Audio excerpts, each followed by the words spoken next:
Wa an Ali hadis saking Ali radhiyallahu an wa amirul mukminin Abu Hasan Ali bin Abi Thalib wa syahida masyudun kuliha ila Tabuk faqat ikhtilafi sallallahu fil madinati khalifa anhu wa qala amma ta'ta antakuna minni bimasalatin haruna Musa wastasyidu bil Kufah wa qabla ya af. Sahabat Ali ku pernah memindah pemerintahan di Kufah. Sahabat Ali. Wa qabruhu layak rof. Tapi kuburannya tidak diketahui nek menurut ini. Aku mbok. Koyokane nang iwak nek nang penjelasan kitab iki kuburannya sahabat Ali ku gak diketahui. Sahabat Ali itu pernah pindah pemerintahan di Kufah sebentar, terus kena Muawiyah itu kan, pindah nang Damaskus, Syria. Jadi, nek menurut runtutan pemerintahan, itu kan zamannya Nabi nang Madinah. Terus Khulafaur Rasyidin itu nang Madinah kan, Abu Bakar 2 tahun nang Madinah, Sayyidina Umar itu nang 10 tahun nang Madinah, Sayyidina Utsman 12 tahun nang Madinah, Ali itu 6 tahun, Sayyidina Ali itu 6 tahun. Cuma sebagian yang Madinah, sebagian dipindah nang Kufah. Terus diterusno Hasan anak iku 6 bulan. 6 bulan diroyok Muawiyah dipindah nang Damaskus Syria. Iku kira-kira kurang lebih seabad. Bani Umayyah iku. Bani Umayyah jadi pemerintahan pindah nang Umayyah iku seabad. Satu tahun. Terus malah diroyok Bani Abbasiyah nang Baghdad pindah nang Baghdad. Zaman Bani Abbasiyah iki wis pecah wis. Islam kan gak pemusat pisan. Jadi nang Mesir ono dhewe Bani Ayyubi ku, ya Bani Ayyubi ku nang Mesir. Terus nang Baghdad ono dhewe Bani Abbasiyah. Jadi khalifah wis pecah zaman Abbasiyah itu. Terus pindah nang Turki. Ya kan, Konstantinopel itu. Bani Utsmani itu. Sakmono. Kayak ngono pokoke sing Abbasiyah iku 3 abad, sing Turki mbok pirang abad itu. Tahun 1500-an sampai 1900-an. 5 abad tambah sakmono nah. 4 sampai 5 abad itu sakmono ya. Ya sakmono. Iku pemerintahan, pindah-pindahi pemerintahan. Jadi sahabat Ali iku khalifah terakhir. Khalifah terakhir misalnya Nabi, ia mantunya Nabi. Keistimewaannya sahabat Ali iki disebutno jare Nabi, seandainya boleh ada Nabi yang bersaudara selain Nabi Musa dan Nabi Harun, maka aku akan memilih engkau menjadi saudara Nabiku seperti kedudukan Musa dan Harun. Iku Rasulullah ngonten hadis ngono. Jadi nek aku oleh ngajakno proposal nang Gusti Allah kaya Nabi Musa sing ngajakno proposal. Nabi Musa kan ngajakno proposal nang Gusti Allah iku. Ya Allah, sesungguhnya aku itu gak pandai ngomong. Aku minta agar Nabi Harun iku dijadikan sebagai juru bicaraku kan ngono sih. Rasulullah itu tahu keluar hadis kayak ngono. Seandainya aku boleh mengajukan proposal ke Gusti Allah untuk mencari nabi yang bersaudara setelah Musa dan Harun, maka aku akan memilihmu. Kayak ngono kedudukane Ali itu kayak. Itu kedudukane Ali. Jangan ngerti bedane ya. Nek Sayyidina Umar kan hadisnya itu karena tegas. Seandainya boleh ada nabi setelah aku, maka yang pantas menggantikanku adalah Umar bin Khattab. Iku nek keistimewaane Sayyidina Umar. Kayak ngono. Jadi dalil dalil tentang seandainya nabiku ada 3. Yang ketiga adalah sahabat Salman Al-Faris. Sahabat Salman Al-Faris itu hadisnya ini. Seandainya nabi ikut diperhitungkan berdasarkan pengalaman, banyak pengalaman, yang pantas menjadi nabiku Salman Al-Faris. Ngono ya. Seandainya nabi ku gak dipilih berdasarkan Gusti Allah ya. Seandainya nabi ku bukan pilihan Gusti Allah, tapi berdasarkan banyak pengalaman, yang pantas menjadi nabi ku seharusnya Salman Al Farisi. Soalnya kan saat dulu ketemu nabi dia ku teko wong tua Yahudi, yo. Terus mulai kebenaran terus jadi Nasrani, terus mulai kebenaran terus akhirnya ketemu nabi nang Madinah. Jadi aslinya teko Al Farisi Persia sih, teko Persia. Mulai kebenaran terus dia aku melarikan diri teko omah kan. Sampai ketemu Nabi yang Madinah. Jadi wis pernah tiga agama. Salman Al Farisi itu pernah memeluk tiga agama. Jadi sebelum Islam itu dia pernah Yahudi, pernah jadi Nasrani. Salman Al Farisi. Pengalamannya ada. Ikut hadis tentang apa ya?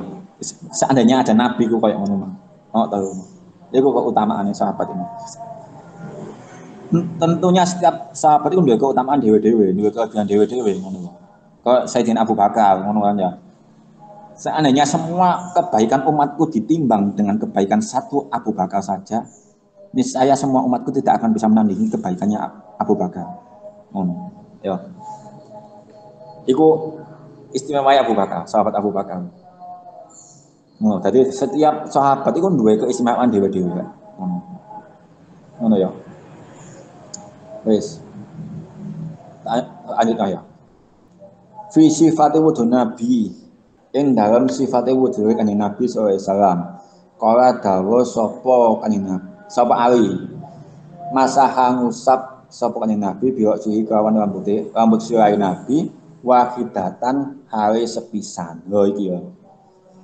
Ya kan? Sepisan iku ya apa? Sepisan iku, sepisan yang koyo ngene mau. Set. Terus baik mana? Iku satu kali.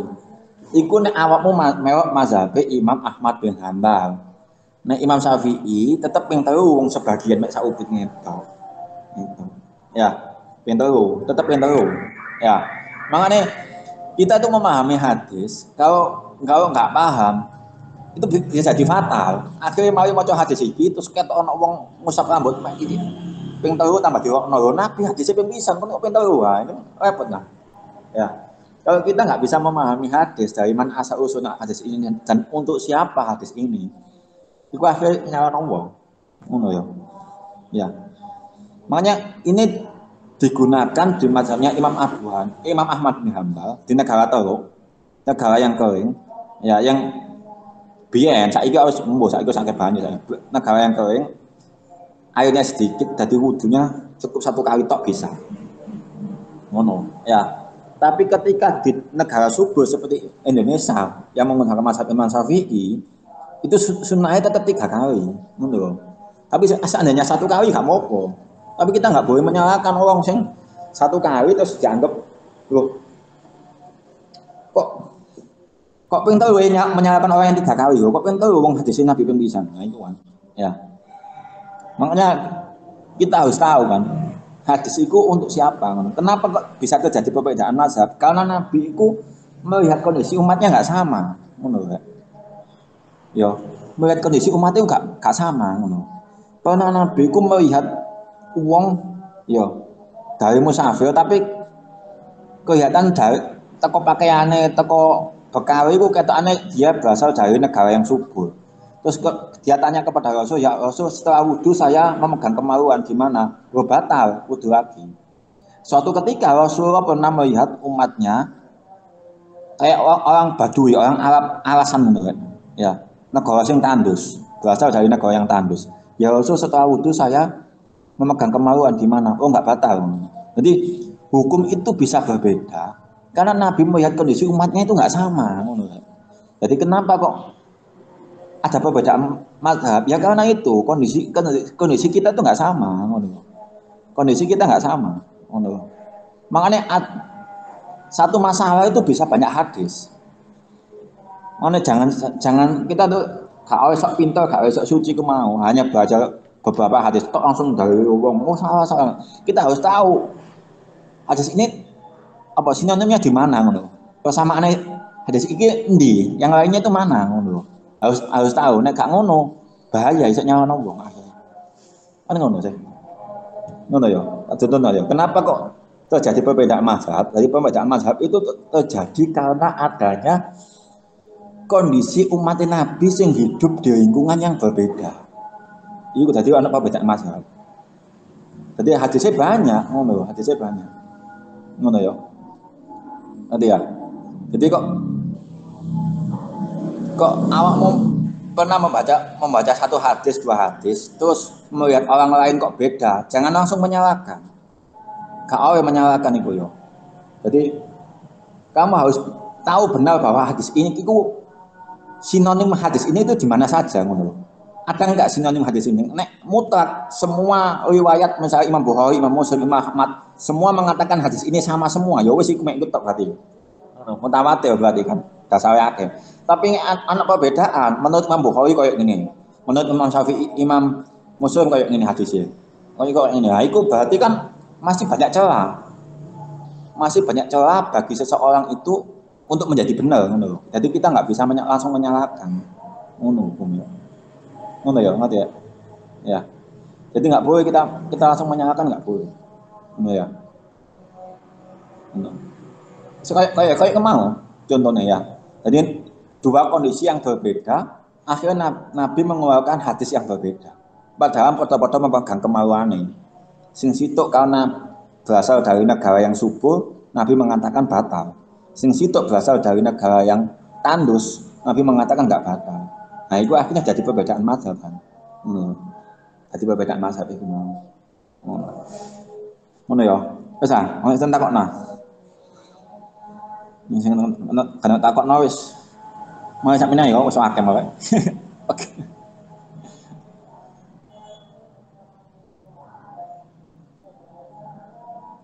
Ada ditanya kan kayak nek kano mana ingin saya ya terus jam baru soalnya masuk suwe tambah Iya, dua Pak. wes ada ditanya kan gak ada saya kano wes soto Derek, Pak. nah ya wes ya sampai ini tak ya nomor 3 sampai nomor 3. Oh iya, sing wingi nih, sing masalah fermentasi nih.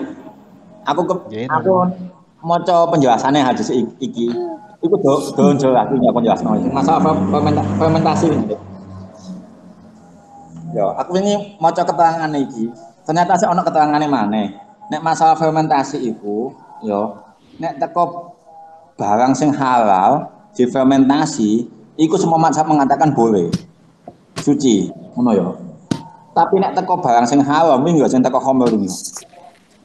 Sing teko khamr difermentasi ya menurut mazhab Imam Syafi'i sampai Imam Ahmad bin Hambal mengatakan bahwa fermentasi dari barang yang haram, dari khamr, dari sesuatu yang haram difermentasi menurut Imam Syafi'i dan Imam Ahmad bin Hambal jika terjadi dengan sendirinya halal, suci, boleh. Tapi nek dikondisikan, diatur, ambek alat apa dikondisikan ambek uang, ngono ya, itu jadi haram. Iku menurut mazhab Imam Syafi'i ambek Imam Ahmad bin Hambal. Fermentasi dari barang yang haram, misalnya teko khamr nak dadi cuka, ya, iku menurut Imam Syafi'i ambek Imam Ahmad bin Hambal mengatakan bahwa akan menjadi halal jika berubah dengan sendirinya. Tapi jika berubahnya dikondisikan, ya, dikondisikan diatur oleh manusia, iku haram, gak boleh. Ngono ya. Tapi nek Imam Abu Hanifah mengatakan bahwa fermentasi iku wis dadi halal meskipun berasal dari barang yang haram. Jadi baik dikondisikan maupun terjadi dengan sendirinya, menurut mazhab Imam Abu Hanifah mengatakan halal, boleh. Nek Imam Maliki iki sing ada kelas. Imam Maliki tetap gak boleh. Sesuatu yang berasal dari barang haram meskipun diubah baik sengaja maupun tidak sengaja hukumnya haram. Ngono ya. Sing mbok takokno wingi. Penjelasannya ngono. Jadi Imam Syafi'i sama Imam Ahmad bin Hambal itu tengah-tengah. Nek berubah dengan sendirinya boleh halal, nek dikondisikan gak boleh haram. Ngono ya. Nek Imam Maliki haram, baik dikondisikan maupun dengan sendirinya. Nek Imam Abu Hanifah boleh halal, semuanya boleh, baik dikondisikan maupun tidak. Ngono nih, sing mbok takokno wingi. Nggih, Pak. Matur nuwun, Pak. Wa an Abdillah bin Zaid bin Asim. Iku ya. Wis ngerti ya. Wa an Abdillah bin Zaid bin Asim. Wa al-Ansari al-Mazini minal Mazan Ibnu Najar wa Ghazi kota Musailamah al-Kazab bima syarikah wa khasata kota Abu Yaumah Khalad. Nanti ya, ini sahabat saking sahabat Abdullah bin Zaid bin Asim. Kalau dia anu maksudnya dia Nggih, Pak, sampun. Ampun, Pak. bab wudu. Fi sifati wudu'i ing dalam sifati wudu kala dawuh sapa Abdullah bin Zaid bin Asim pemasahalan ngusap sapa Rasulullah Gusti Rasulullah sallallahu alaihi wasallam biwasi kawan silai kanjeng Nabi. Fa kepala mongko nuli ngusap biya dari kawan tangan loro kanjeng Nabi wa'at baro lan ngusap burine kepalane kanjeng Nabi. Tadi yang diriwayatkan oleh sahabat Abdullah bin Zaid bin Asim mengatakan bahwa Rasulullah mengusap kepalanya, ya, kemudian mengusap dari arah depan ke arah belakang sehingga ini tak jelas ya. Arah depan arah belakang ya. Tadi saya maju ini terus mundur maneh. Ya. Iku mazhab yang digunakan adalah mazhabnya Imam Ahmad bin Hanbal sampai mazhab Imam Maliki. Hanya saja kalau Imam Maliki itu harus dengan digosok. Ngono ya. Imam Maliki itu harus dengan digosok. Nek Imam Ahmad bin Hanbal pokoknya digosok sitok wis cukup. Ngono ya. Nah, Imam Syafi'i kan gak perlu kabeh. Awas saya. Awas saya. Imam Syafi'i kan cukup hanya sebagian tok, meskipun hanya tiga lembar rambut tok wis cukup kan. Ya. Imam Syafi'i cukup sebagian tok. Jadi mazhab Imam Ahmad bin Hanbal harus semuanya kayak gini, saya digosok terus balik lagi mana ini. Ya, yuk Ahmad bin Hanbal. Imam Maliki kayak ngono, cuma harus dengan digosok. Jadi kepalanya harus dibasahi semuanya. Ngono ya. Muntafaq alaihi wa firafin dan inham lafate kang weneh lahuma saking Abdullah bin Zaid, ya. Kedua Abdullah bin Zaid. Badang ngawiti sapa kanjeng Nabi bimuqaddami kawan sisi ngarepe bimuqaddami sihi kawan sisi ngarepe silai kanjeng Nabi hatta zaba mongko nuli nglakoni bihima kawan iki mau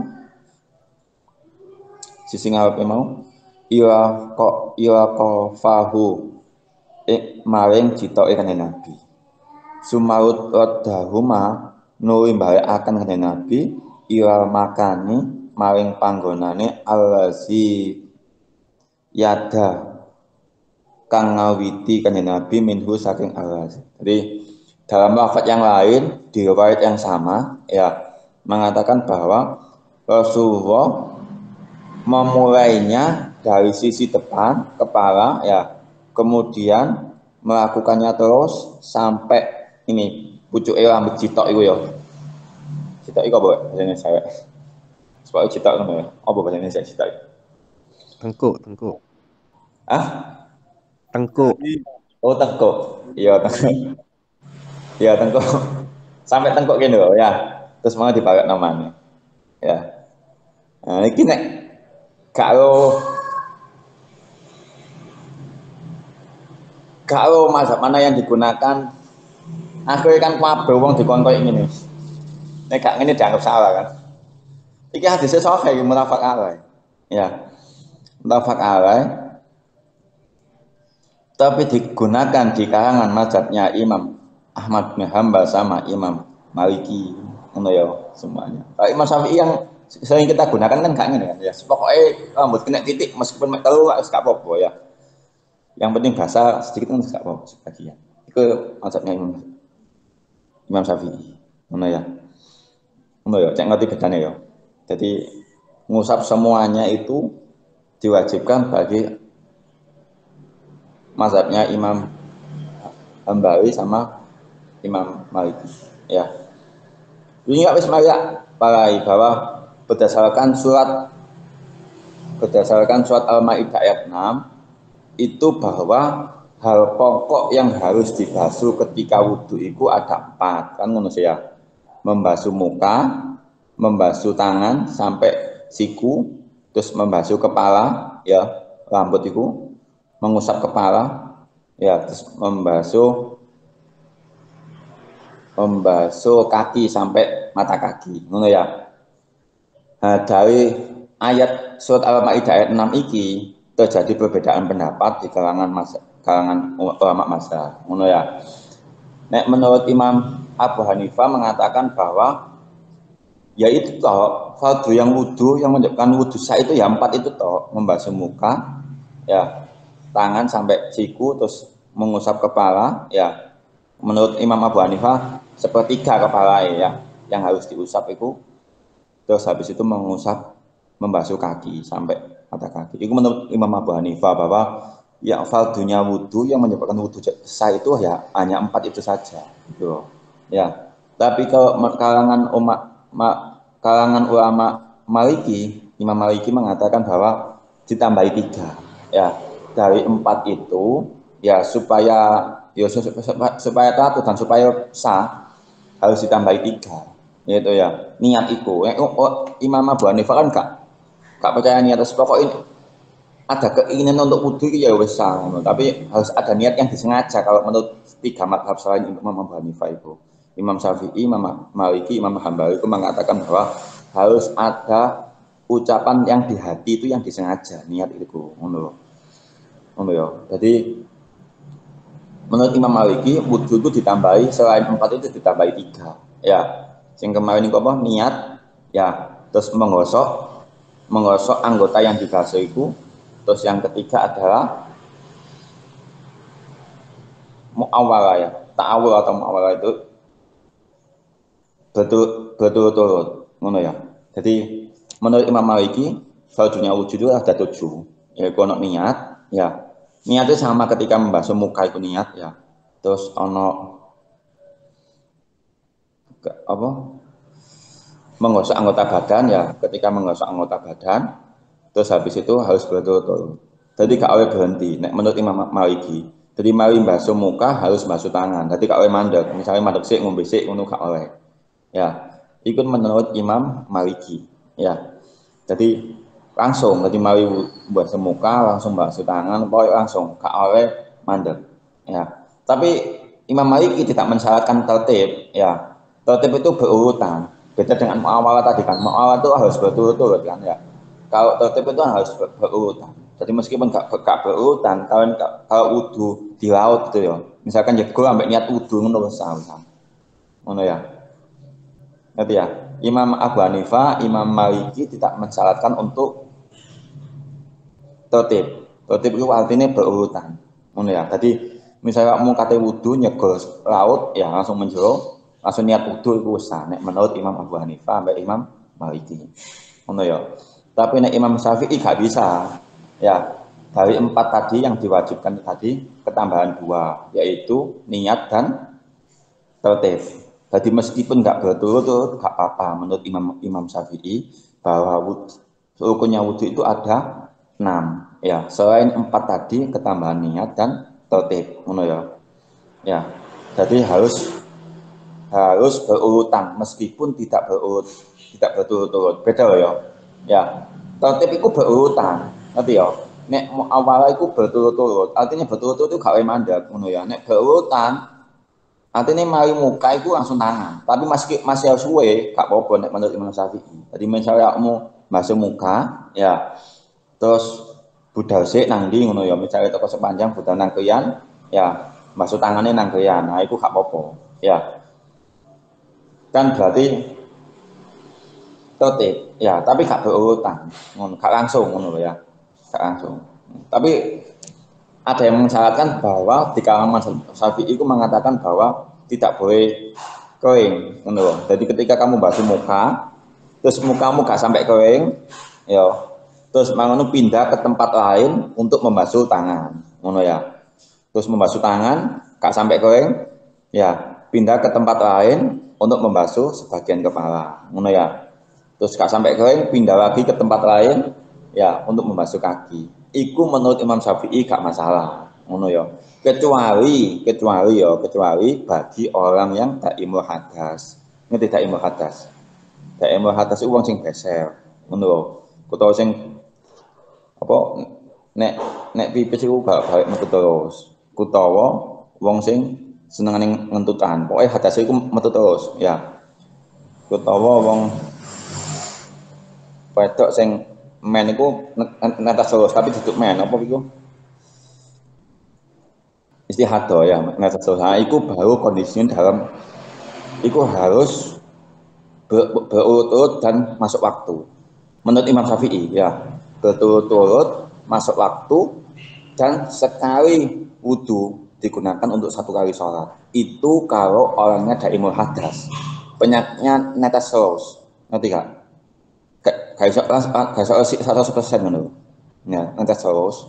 Iku mau disyaratkan dengan syarat normal. Nek wong normal, bagi orang yang normal boleh wudhu tidak langsung berturut-turut, ya, tidak ta'awur atau mu'awalah ya, tapi apa ya, harus tertib. Maksudnya gak awet tangan sih, harus muka dulu, habis muka terus tangan, benar ya, harus tertib. Ada 6 itu ya. Nek menurut Imam Ahmad bin Hambal harus tertib dan berturut-turut, jadi ada 6 menurut ada 7 menurut Imam Ahmad bin Hambal, ada 7, yaitu niat, ya, ta'awur atau mu'awalah tadi itu dengan berturut-turut dan tertib, ngono ya. Jadi gak perlu digosok, cuma harus berturut-turut dan tertib. Itu menurut Imam Ahmad bin Hambal, ngono ya. Satunya ini. Tadi pokoknya itu 4. Imam Abu Hanifah mengatakan bahwa cuma ada 4 saja.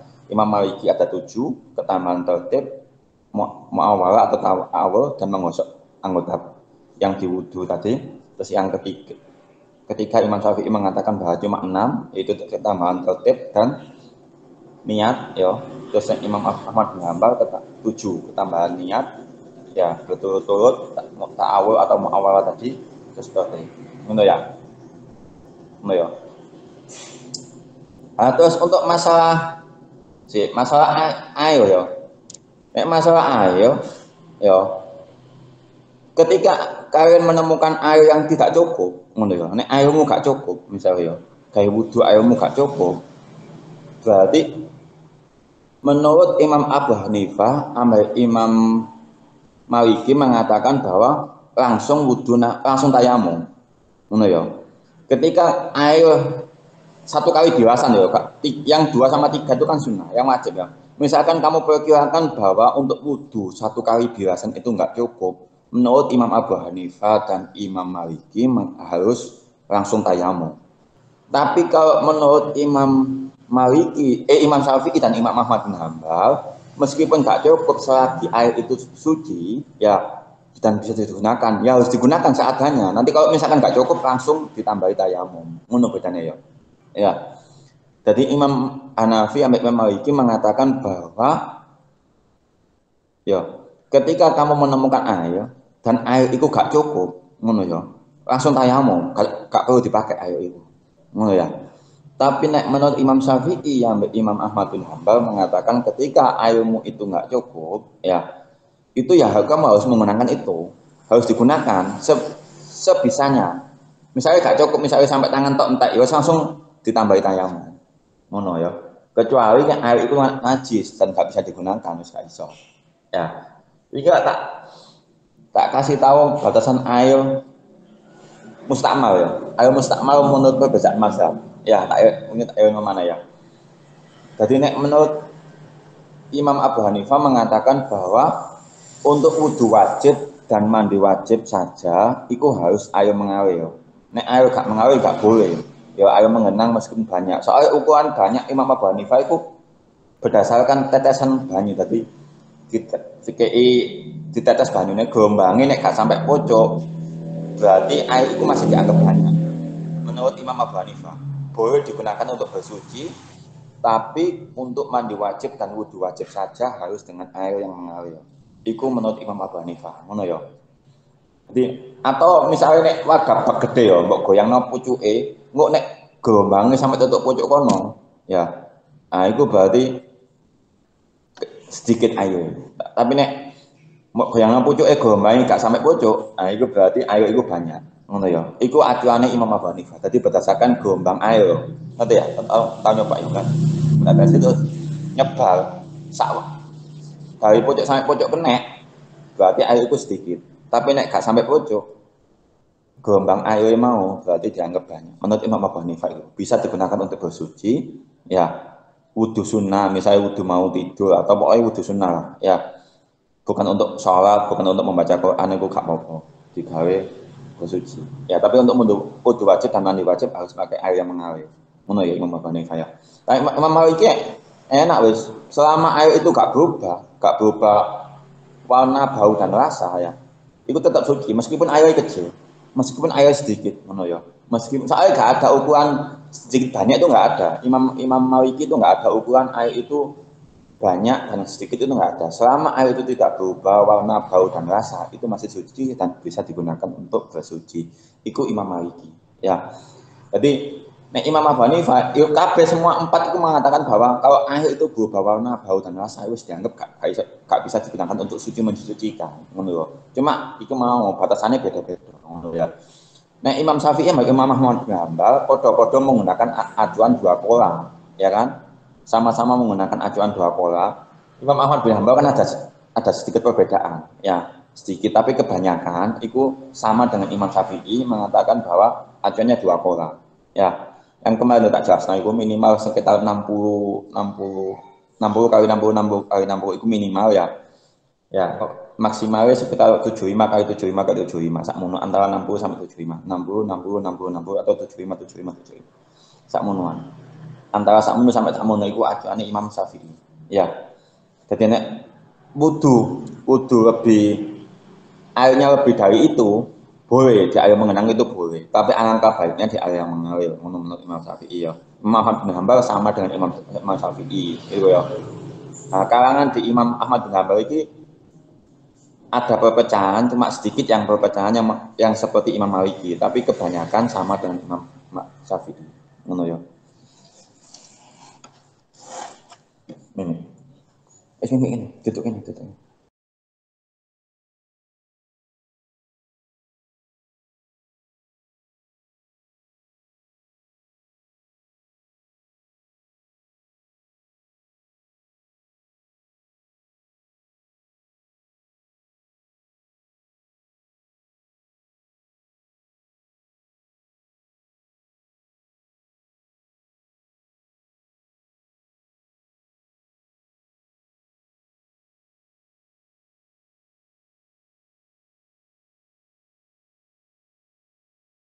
Lagi